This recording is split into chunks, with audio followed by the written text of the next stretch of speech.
Olá! Nesta videoaula trabalharemos com a folha E1, dando prosseguimento ao conteúdo de cotagem que já vimos em duas outras videoaulas, uma relativa à parte teórica e a outra relativa à configuração do AutoCAD para aplicarmos a cotagem. Nesse caso, vá na tua área do Moodle, na região de exercícios propostos, e ali escolha a folha E1. Dê download da folha E1 para o seu computador, salve-o com o seu nome e aí vamos começar os trabalhos. Essa folha ela é repleta de peças, nós não vamos trabalhar todas elas. O meu objetivo é trabalhar com as duas primeiras, que seriam o cilindro. Depois eu vou mostrar para vocês a aplicação das regras de cotagem que vimos na aula teórica com esta peça aqui do meio, primeira coluna e linha central. As demais peças vocês vão exercitar em casa. Eu vou fornecer o gabarito para vocês durante a aula síncrona e deixarei o mesmo disponível no Moodle. Como vocês podem perceber, o nosso layer corrente é o acabamento. Não foi criado nenhum layer para layer cotas.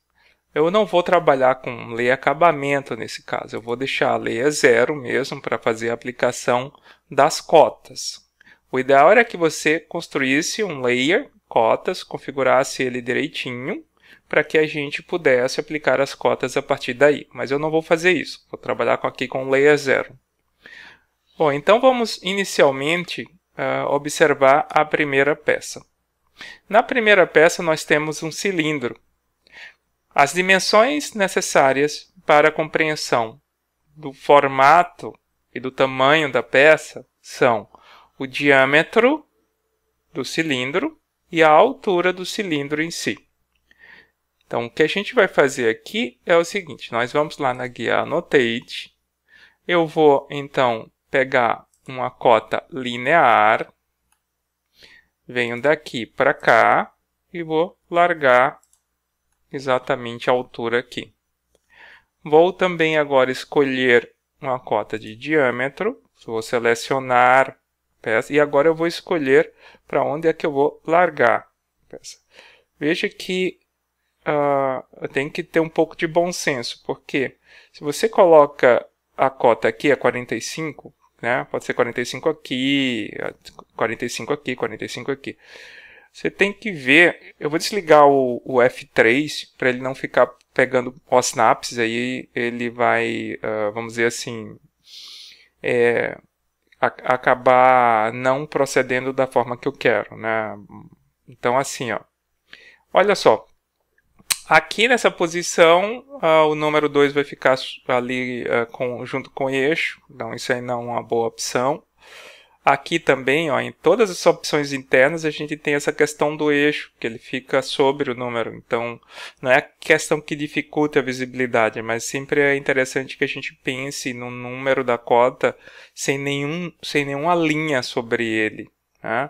Para não causar confusão.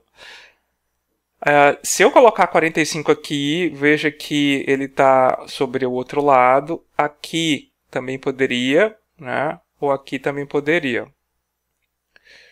A melhor dessas opções que eu vejo, em torno de 45, é esta aqui. Porque ela não está pegando em cima de... Aqui, ó, 45 está já pegando na linha de baixo. Então, estou colocando ela aqui, exatamente, ó. É 45 graus, não está pegando na outra peça, tá? Então essa seria uma opção. Essa segunda, que é um cilindro, a gente só sabe que é um cilindro porque tem um texto, porque para a gente saber que isso aqui era um cilindro, é importante que, se não tivesse o texto, que a gente tivesse uma vista superior dessa peça, mas isso não foi fornecido. Não foi fornecido exatamente para que a gente agora verifique uma das finalidades da cotagem, que é a simplificação do desenho. Eu posso inserir um símbolo no meu desenho que no caso seria o símbolo do diâmetro, o símbolo com a letra grega φ ao lado do número, exatamente aqui embaixo, para dizer ao leitor que aquilo ali vai ser um cilindro. Que isso aqui também poderia ter uma seção retangular, uma seção quadrada. Como é que eu vou fazer isso? A gente vai utilizar, para esse caso, as cotas lineares. Tá? Então, você tem que escolher aqui, cota linear. Já está ali, eu escolhi a cota linear. Né? Deixa eu dar um escape, vamos lá. Linear. Eu tenho que ligar o F3, porque ligar o snap, né, porque ele estava desligado anteriormente. E aí eu vou dizer que eu quero esta medida aqui, ó. Tá? Essa medida aqui. E eu vou querer também daqui até aqui. Bom, essa medida aqui precisa do símbolo do φ do lado para dizer que isso é um diâmetro. Então, eu vou dar 2 cliques rápidos sobre o texto com o botão esquerdo do mouse. Veja que ele habilitou o texto para edição e abriu a guia de edição de texto. Nessa guia de edição de texto, veja que tem uma área que é de Insert e tem um botão Symbol. Você clica naquela flechinha, ele vai abrir quais são os símbolos que você pode colocar onde o cursor está piscando. Né? Nesse caso aí eu vou querer o símbolo de diâmetro. Ó, a letra grega φ foi ali, foi inserida. Agora eu fecho tranquilamente. Ele não sai do modo de edição de texto, eu dou um escape, ESC. E agora sim eu tenho uma boa cotagem desse cilindro, indicando, no caso, com o símbolo. Tá? Façam como exercício a pirâmide de base quadrada, o tronco de pirâmide de base quadradas, o tronco de cone e a esfera. Lembra que aqui você vai usar um raio esférico.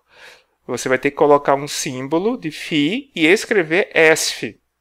Não existe entre os símbolos para a edição ali, para a inserção de um símbolo, um diâmetro esférico. Existe diâmetro, então você vai colocar, quando você editar o número da cota, você vai pedir para colocar o diâmetro, a letra grega φ, e vai escrever S. Logo depois a letra grega φ e antes do número da cota. Aí vai ficar diâmetro esférico e um númerozinho. Tá? Não é necessário. Você até poderia cotar daqui, dessa linha para cá também, para o lado, que acho que isso é importante também, uma vez que apesar de ter sido colocado, isso aqui é uma linha de ruptura para elementos cilíndricos, olha como é, né? Ela parece meio que parte de um símbolo de infinito, né?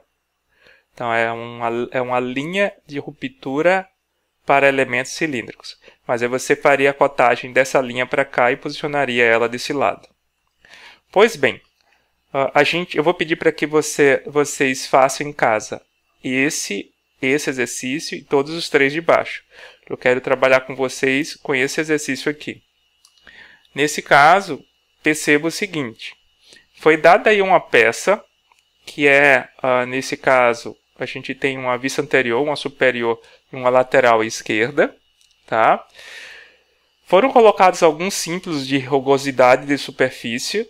Esse aqui é uma terminologia antiga que se utilizou, a gente acabou preservando aqui no desenho. Só que a gente, para lembrar vocês, deem uma olhada na aula teórica, que a gente explica esse quadro aqui para vocês da terminologia. Tá? É só para denotar a precisão de acabamento das superfícies em si. Bom, então a primeira regra de cotagem. A gente vai iniciar a cotagem sempre pela vista mais característica. Eu disse para vocês na aula teórica que a vista característica nem sempre é a vista anterior. A vista mais característica é aquela que representa melhor a forma da peça. Entre a anterior e a superior, eu tenho uma noção melhor do formato da peça observando a vista superior, exatamente por essa reentrância. A vista anterior, só analisando ela, não sei se essa reentrância fica dessa forma ou se ela vai ficar para fora. Ela poderia estar para fora também. mas a vista superior ela é mais clara nesse sentido. Então, eu vou começar a cotagem por ela. Então, existem aí algumas regras que a gente viu. Se vocês quiserem, você pode até abrir os slides que foram disponibilizados no Moodle da aula de cotagem, ou até assistirem de novo a aula teórica de cotagem, mais para o final dela, onde a gente trabalha com as regras de cotagem. Uma das regras primeiras é iniciar pela vista mais característica. E tem outras duas regras que dizem assim: dá preferência por cotas totais e cotar entre vistas. É uma terceira regra.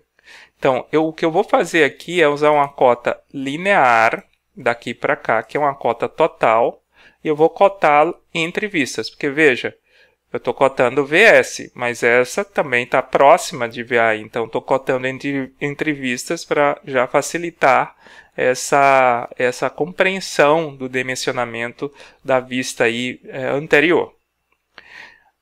Tá? Então, uma outra regrinha diz assim, ó, cotar próximo ao detalhe. E vocês viram que como a gente tem aqui, ó, um plano com um determinado acabamento, a gente vai usar esse plano como referência para puxar as linhas de cota. E aí eu vou fazer o seguinte: tem uma regra que diz cotar próximo ao detalhe. Então, existe esse detalhe que é como se fosse um dente, então estou cotando próximo a ele. Eu vou cotar, inclusive, fazer uma cota em paralelo. Inclusive, estou cotando do menor para o maior para não ter cruzamento de linhas de extensão. Isso não tem nenhum problema. Então, fiz uma cotagem em paralelo que ela é mais precisa, porque eu estou respeitando sempre o mesmo plano de referência e eu escolhi devido ao símbolo de acabamento que foi colocado. Quais são as outras informações que eu preciso? Dá preferência pelas cotas totais e cotar entre vistas, tá vendo? Então, eu já tenho a profundidade da peça, a largura total e o detalhe. Preciso também agora indicar qual é essa dimensão aqui desse detalhe. Eu vou usar uma cota linear, daqui para cá. Deixa eu desligar aqui o F3, né? E aqui a gente posiciona. Ligar de novo. Você pode usar a linha do desenho como linha de extensão. Você não pode usar a linha do desenho como linha de cota. Perceba que só com essas cotas que eu coloquei aí, a vista superior já está totalmente cotada. Eu tenho condições que com essas cotas ter todas as outras. Por exemplo, daqui para cá eu sei quanto tem. Quanto é? É 19 menos 8. Mas eu não preciso, é redundante. Eu não vou colocar uma cota a mais. Então, existe uma regra que diz não cotar o desnecessário. Não é necessário porque já tem, senão você começa a poluir demais o teu desenho. E aí, essa parte aqui, preciso cotar? Não, por quê? Porque eu tenho 34 menos 22. Então, com isso, eu já tenho uma representação muito boa da peça cotada aqui. Com isso, eu posso partir agora para a vista anterior. Vamos cotar a vista anterior. Veja, todas as medidas relativas à largura já estão aí. Eu sei quanto é isso aqui, porque tem na vista superior, é 9. Eu sei que daqui para cá é 22, que está ali. Eu sei 34 é o total, então vou saber isso aqui também. Então, eu só preciso, nesse caso, da altura. E eu vou cotar entre vistas, tentando mais ou menos seguir esse mesmo alinhamento de uma cota de outro para ficar bem apresentado. Existe alguma outra cota que ficou faltando na VA? Não, não existe. Então está bem cotada a VA. Então só coloquei nesse caso a altura porque todas as demais cotas advêm aí da vista superior, que é a vista mais característica. Vamos dar uma olhada agora na vista lateral esquerda. Na vista lateral esquerda, vamos dar uma olhada. Tem altura? Tem, porque já tem lá na vista anterior. Tem a profundidade? Tem a profundidade também. Olha aqui, essa medida está ali. Tá. E essa medida aqui? Tem, porque é 19 menos 8. Daqui para cá é 8.